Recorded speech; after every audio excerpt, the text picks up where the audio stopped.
노량진 수산시장 안에 있는 오래된 대형 냉동 창고가 발파 해체 공법으로 철거됩니다. 이 자리에는 현대화된 냉동 창고가 새로 들어설 예정인데요. 잠시 뒤부터는 시민 안전과 교통 혼잡 최소화를 위해서 철거 현장 주변이 통제됩니다. 현장 상황 알아보겠습니다. 조태현 기자. 네, 노량진 수산시장입니다. 네, 오후 4시쯤, 그러니까 이제 1시간도 채 남지 않았는데요. 냉동 창고 발파 해체 작업이 시작된다고요? 네, 그렇습니다. 오늘 해체 작업은 잠시 뒤인 오후 4시부터 시작됩니다. 해체되는 냉동 창고는 5층 높이의 12,000여 제곱미터 면적으로 상당히 대형 창고인데요. 현대화 사업에 따라서 이 해체되는 자리에는 현대화된 새로운 창고가 들어서게 됩니다.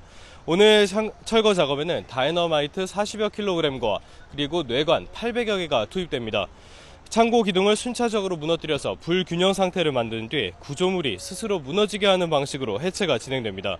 이 과정에서 상당히 많은 양의 분진이 발생할 것으로 보이는데요. 주변에는 청과시장 건물과 자동차 전용도로, KTX 지하철 노량진역이 있는 만큼 경찰은 잠시 뒤인 오후 3시 50분쯤부터 냉동창고 주변을 통제할 예정입니다. 통제는 오후 4시 30분까지 40여 분 동안 이어지고요.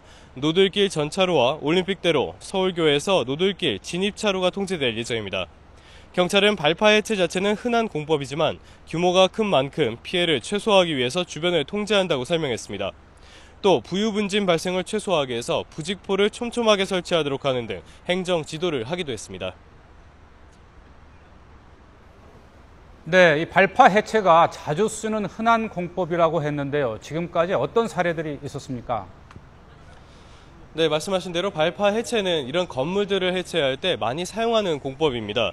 건물 구조물을 해체할 때 기둥 등에 폭약을 붙여서 폭발을 시키고 구조물의 자체 중력에 따라서 스스로 붕괴하도록 하는 방식입니다. 가까이 사례를 찾아보면 인천 선인체육관 해체 작업이 있습니다. 1970년대 초반까지만 해도 동양 최대를 자랑하던 체육관이었는데요. 지난해 8월 5일에 발파 해체됐습니다. 당시 해체가 마무리되는데 걸린 시간은 10초에 불과했습니다. 다음은 지난 2011년에 한국토지주택공사가 인천시 가정동의 루원시티 사업 309에 있는 상하 아파트를 발파 방식으로 해체하기도 했습니다. 당시에 사용된 공법은 발파 해체 수직 점진 붕괴 기법이었는데요. 분진과 소음, 진동 등을 최소화할 수 있는 방식으로 각광을 받기도 했습니다. 하지만 발파 해체 과정에서 논란이 일었던 경우도 있습니다. 경기도 성남시는 지난 2011년 10월 구 시청사 건물을 발파 해체 공법으로 해체했는데요. 이 과정에서 주변 주택에 균열이 생기고 전봇대와 가로수가 넘어지면서 인근 주민들이 큰 불편을 겪기도 했습니다.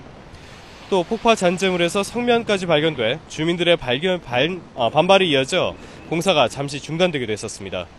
지금까지 노량진 수산시장에서 YTN 조태현입니다.